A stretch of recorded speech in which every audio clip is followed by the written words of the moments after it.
हे कृष्ण करुणा सिंधु दीनबंधु जगतपते गोपेश गोपी कांतम राधा कांतम नमस्तुते तप्त कंचन गौरांगी राधे वृंदेश्वरी वृषभानुसुते देवी प्रणामी हरि प्रिये प्रणामी हरि प्रिये। श्री कृष्ण चरित अमृतम भाग 90 आज हम श्रवण करेंगे। आज कन्हैया बने हैं गोपाल, ये टाइटल है आज के एपिसोड का। उद्धव कलिंदी के तट पर श्री कृष्ण की अति दिव्य लीलाओं को गा रहे हैं और गाते गाते ये देहातीत हो उठते हैं। श्रोता विदुर जी हैं जो मंत्र मुग्ध होकर अपने आराध्या की लीलाओं को सुन रहे हैं। उद्धव जी कहते हैं, तात कैलाश में गणपति गणेश आज बहुत प्रसन्न हैं। प्रसन्नता चरम पर है उनकी, वो नाच भी रहे हैं। उनका वो बड़ा उदर हिल रहा है जिससे उनकी शोभा ही विलक्षण हो उठी है।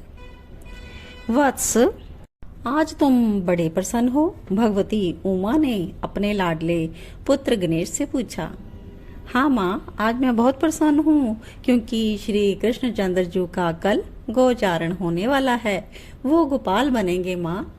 मेरे पिता का नाम और श्री कृष्णचंद्र जी का नाम फिर एक ही हो जाएगा। खिलखिलाते हुए गणेश ने अपनी माँ से कहा। कैसे? भगवती उमा ने पूछा। पशुपति और गोपाल, इन दो नामों में माँ आपको समानता नहीं दिखती? गणेश ने अब गंभीरता से कहा।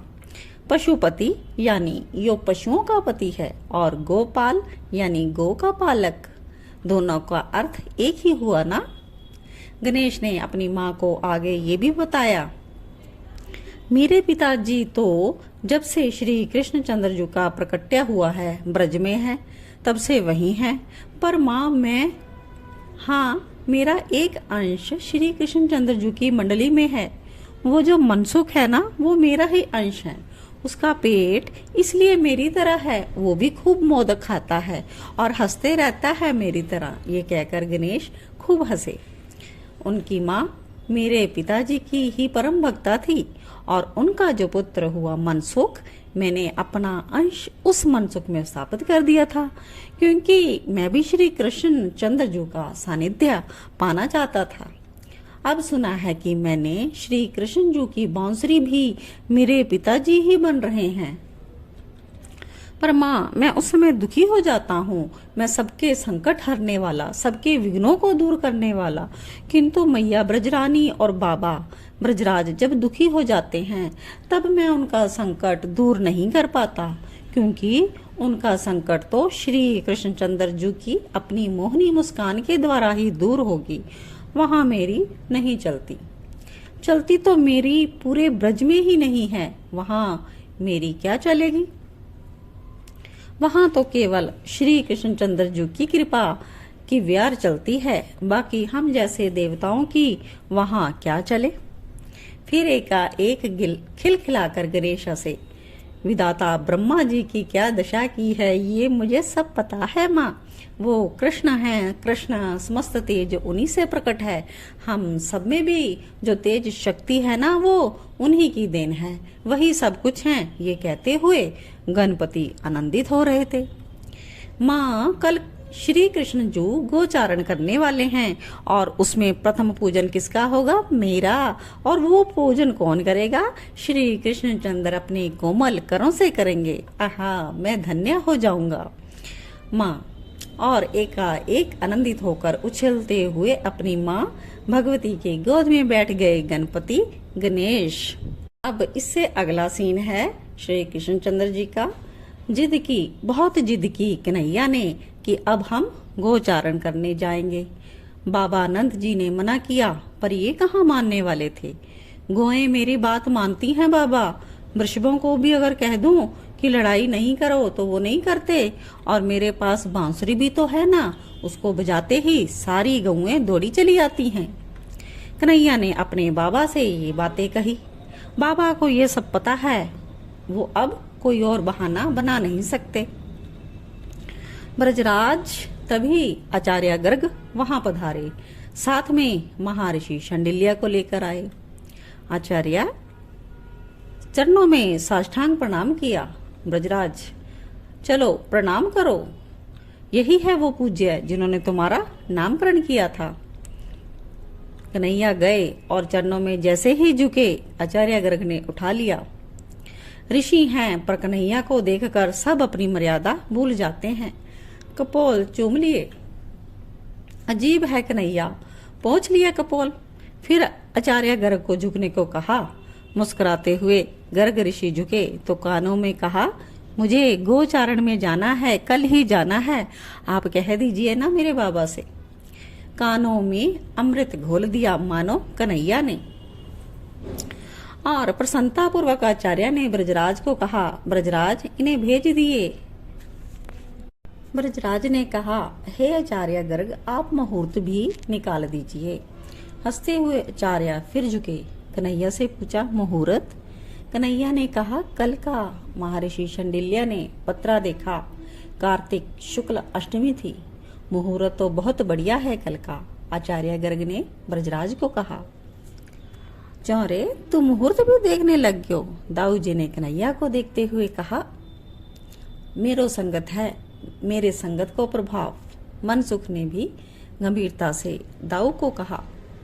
आचार्य गर्ग ने प्रसन्नता पूर्वक कह दिया, मैं आज महर्षि की कुटिया में ठहरने वाला हूँ, कल मैं उपस्थित रहूंगा।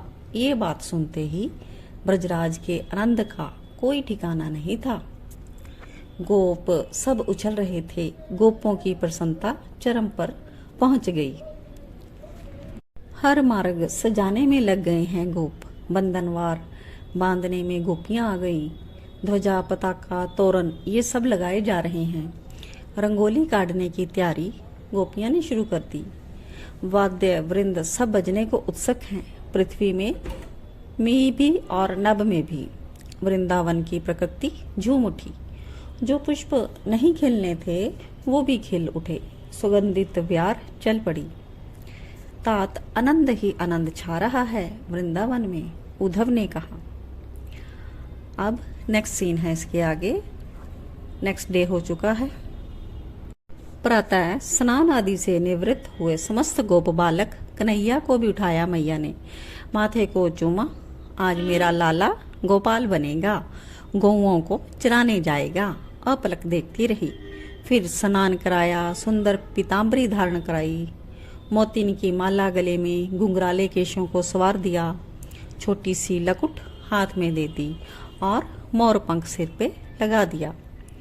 बाहर भीड़ खड़ी। गोप बालक सब आ गए। आचार्य गर्ग भी महर्षि शांडिल्य के साथ पधारे हैं। कुछ ब्राह्मण वृंद भी साथ हैं। ब्रजराज सुंदर रेशमी धोती पहने हुए हैं, ऊपर से रेशमी वस्त्र का ही उत्तरीय धारण किए हैं। रत्नों मोतियों की माला पहने, पगड़ी सिर में। गोपियां सब खड़ी हैं सज धज कर। प्रतीक्षा है नंद नंदन के बाहर आने की। मैया ब्रजरानी सुंदर साड़ी पहनकर अपने 6 वर्ष के पुत्र कन्हैया को गोद में लेकर आई। पर उतर गए कन्हैया मैया की गोद से और स्वयं ही चल पड़े। उनकी चाल अद्भुत थी। लकुट हाथ में लिए।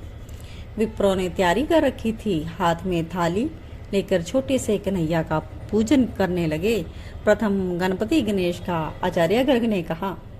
कन्हैया ने हंसते हुए ऊपर देखा। नभ में गणपति गणेश पधारे, पर इन्हें किसी ने नहीं देखा, बस कन्हैया ने देखा।